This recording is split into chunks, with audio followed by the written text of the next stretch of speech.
Hello everyone, it's me Seema Raju. Welcome back to my YouTube channel. ನಿಮ್ಗೆ ಏನಾದರೂ ಟ್ರಾವೆಲಲ್ಲಿ, ಫುಡ್ಡಲ್ಲಿ ಅಥವಾ ಫ್ಯಾಷನಲ್ಲಿ ಏನಾದ್ರು ಇಂಟ್ರೆಸ್ಟ್ ಇದ್ದರೆ ಪ್ಲೀಸ್ ನನ್ನ ಪೇಜ್ನ ಫಾಲೋ ಮಾಡ್ಕೊಳ್ಳಿ. I love to do all this things. ಇವತ್ತು ನಾನು ಬ್ಯಾಚುಲರ್ ಮೂಲಂಗಿ ಬೇಳೆ ಸಾರು ಕ್ವಿಕ್ ಆಗಿ ಮಾಡೋಣ ತೋರಿಸ್ತೀನಿ. ಎಷ್ಟೊಂದು ವಿಧಾನ ಇದೆ, ಎಷ್ಟೊಂದು ಥರ ಇದೆ, ತುಂಬ ಪ್ರಾಸೆಸ್ ಎಲ್ಲ ಇರುತ್ತೆ. ನಾನು ಸಿಂಪಲ್ ಆಗಿ ಯಾವುದೇ ಮಸಾಲೆ ಇಲ್ಲದೆ ಬೇಗ ಮಾಡಿ ತೋರಿಸ್ತೀನಿ. So come, let's do it. ಬೇಳೆ ಹಾಕೋಣ. ಈಗ ಇದಕ್ಕೆ 2 ಟೊಮೆಟೊ ಹಾಕಿದ್ದೀನಿ. ಸೊ ಇವಾಗ ಇದಕ್ಕೆ 1/4 ಭಾಗದಷ್ಟು ನೀರು ಹಾಕೋಣ. ಇವಾಗ ನಾನು ನೀರು ಹಾಕ್ಕೊಂಡಿದ್ದೀನಿ. ಇವಾಗ ಇದಕ್ಕೆ ಅರಿಶಿನ ಹಾಕೊಳ್ಳೋಣ. ಲೈಟಾಗಿ ಒಂಚೂರು ಉಪ್ಪು. ಈಗ ಇದನ್ನ 5ರಿಂದ 6 ವಿಸಿಲ್ ಹೊಡಿಸ್ಬೇಕು.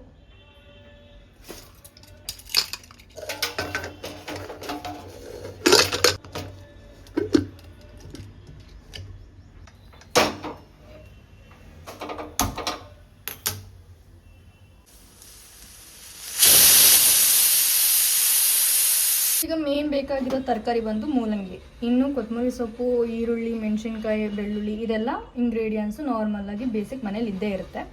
ಮೂಲಂಗಿನ ನೀಟಾಗಿ ರೌಂಡ್ ಕಟ್ ಮಾಡ್ಕೊಂಡಿದ್ದೀನಿ ಈ ಥರ ತೆಳುವಾಗಿ. ಕೊತ್ತಂಬರಿ ಸೊಪ್ಪು ಬಾಡೋಗಿದೆ. ಆಫ್ಕೋರ್ಸ್ ಬ್ಯಾಚುಲರ್ ಮನೆ ಅಂದಮೇಲೆ ಈ ಥರದ್ದೆಲ್ಲ ಇದ್ದೇ ಇರುತ್ತೆ. ಇವನ್ನೆಲ್ಲ ನೋಡಬೇಕಾಗತ್ತೆ. ಅಲ್ಲಿ ನೋಡಿ, ಬಾಡೋಗಿರೋ ಬಾಳೆಹಣ್ಣು ಕೂಡ ಇದೆ. ಏನು ಮಾಡೋಕ್ಕಾಗಲ್ಲ. ಓಕೆ, ಸೊ ಇವಾಗ ವಿಸಿಲ್ ಹೊಡೆದಾಗಿದೆ. ನೆಕ್ಸ್ಟ್ ಇದನ್ನ ನಾವು ಫ್ರೈ ಮಾಡ್ಕೊಳ್ಳೋಣ.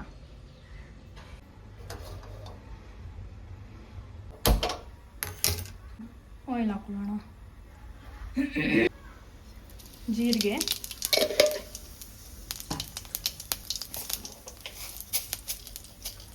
ಸಾಸಿವೆ,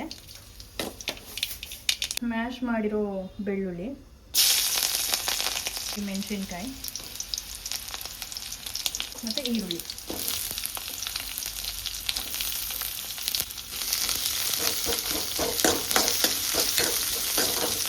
ಒಂದು ಸ್ಪೂನ್ ಉಪ್ಪು ಹಾಕ್ಕೊಳ್ಳಿ.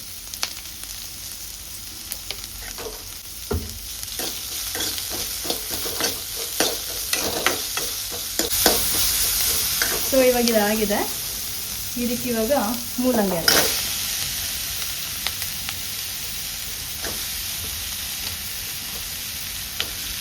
ನನಗೆ ತೀರಿಸ್ಲಿಲ್ಲ ಅಂದರೆ ನನಗೆ ಸಮಾಧಾನವೇ ಆಗಲ್ಲ. ಒಂದು ಕೆಲಸ ಅಂತೂ ನಾನು ನೆಟ್ಟಿಗೆ ಮಾಡಲ್ಲ. ಓಕೆ, ನೆಕ್ಸ್ಟ್ ಅದನ್ನು ನೀವು ಸಿಗೋದಂಗೆ ನೋಡ್ಕೊಳ್ಳಿ. ಇದನ್ನು ಒಂದು ಸ್ವಲ್ಪ ಹಾಗೆ ಅದೇ ಆಯಿಲಲ್ಲಿ ಫ್ರೈ ಮಾಡ್ಕೊಳ್ಳಿ. ಈಗ 50% ಬೆಂದಿದೆ. ಇದಕ್ಕೆ ಇವಾಗ ನಾನು ಸಾಂಬಾರು ಪೌಡ್ರ್ ಹಾಕೋತೀನಿ. ಮನೇಲೇ ಮಾಡಿರೋ ಸಾಂಬಾರು ಪೌಡ್ರ್ ಹಾಕೊಂಡ್ರೆ ತುಂಬ ಟೇಸ್ಟ್ ಇರುತ್ತೆ. ಸೊ ನಾನು ಅಂಗಡಿಯಿಂದ ತಂದಿರೋದೆ, ಬಟ್ ಅವರು ಮನೇಲೇ ಮಾಡುವಂಥ ಸಾಂಬಾರು ಪುಡಿನೇ ಸೇಲ್ ಮಾಡೋದು.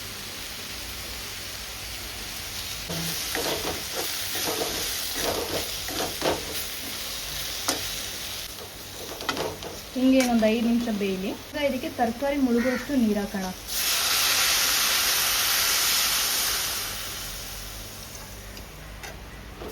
ಜಾಸ್ತಿ ಅಲ್ಲ, ತರಕಾರಿ ಮುಳುಗುವಷ್ಟು ಮಾತ್ರ.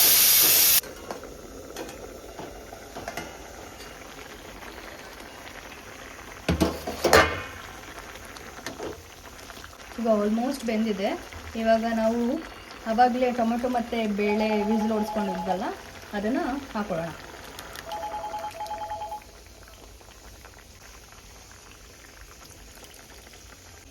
ಅದನ್ನು ಹಾಕ್ಕೊಂಡು ಮಿಕ್ಸ್ ಮಾಡಿಕೊಂಡು ಉಪ್ಪು ಖಾರನೆಲ್ಲ ಅಲ್ಲೇ ಒಂದು ಸತಿ ಟೇಸ್ಟ್ ನೋಡಿ. ನನಗೆ ಈ ಮೂಲಂಗಿ ಎಲ್ಲ ಸ್ವಲ್ಪ ಹಾಗೆ ಕ್ರಿಸ್ಪಿಯಾಗಿ ಸಿಗಬೇಕು. ಬಿಕಾಸ್ ತುಂಬ ಬೆಂದೋಗ್ಬಿಟ್ರೆ ಕಲಸೋಗ್ಬಿಡುತ್ತೆ ಸಾರು ಜೊತೆಗೆ. ಈಗ ಸ್ವಲ್ಪ ಕ್ರಿಸ್ಪಿಯಾಗಿ ಸಿಕ್ಕಿದ್ರೆ ಅದು ತಿನ್ನೋಕೊಂಥರ ಟೇಸ್ಟ್ ಚೆನ್ನಾಗಿರುತ್ತೆ. ಸೊ ಯಾರಿಗೆ ಮೂಲಂಗಿ ಇಷ್ಟ ಅವ್ರು ಈ ಥರ ಮಾಡ್ಕೊಳ್ಳಿ, ಚೆನ್ನಾಗಿರುತ್ತೆ. ಇದನ್ನು ಇವಾಗ ಒಂದು 5 ನಿಮಿಷ ಬೇಯಿಸಿದ್ರೆ ಮುಗೀತು.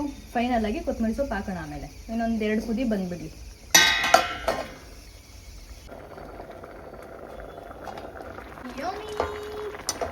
ಈಗ ಚೆನ್ನಾಗದು ನೋಡಿ ಎಷ್ಟು ಚೆನ್ನಾಗಿ ಬೆಂದಿದೆ ಅಂತ.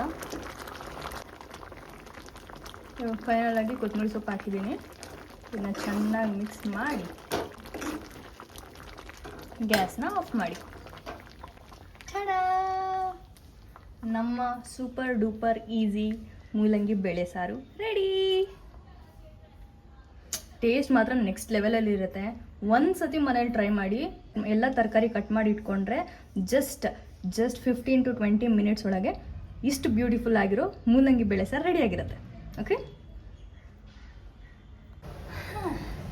ನೀವೇನಾದರೂ ನಾನು ಇಲ್ಲಿವರೆಗೆ ಕುಕಿಂಗ್ ಬ್ಲಾಗ್ನ ನೋಡಿದರೆ ಖಂಡಿತವಾಗ್ಲೂ ನಿಮ್ಗೆ ಈ ರೆಸಿಪಿ ಇಷ್ಟ ಆಗಿರುತ್ತೆ ಅಂತ ಅನ್ಕೋತೀನಿ. ಆ್ಯಂಡ್ ಬ್ಯಾಚುಲರ್ಸ್ಗೆ ತುಂಬ ಈಸಿ ಆಗಿರುತ್ತೆ ಅಂತ ಅನ್ಕೋತೀನಿ. ನಿಮ್ಗೆ ಏನಾದರೂ ಈ ವಿಡಿಯೋ ಇಷ್ಟ ಆಗಿದ್ರೆ ಲೈಕ್ ಮಾಡಿ, ಶೇರ್ ಮಾಡಿ, ಕಮೆಂಟ್ ಮಾಡಿ, and don't forget to subscribe. Bye.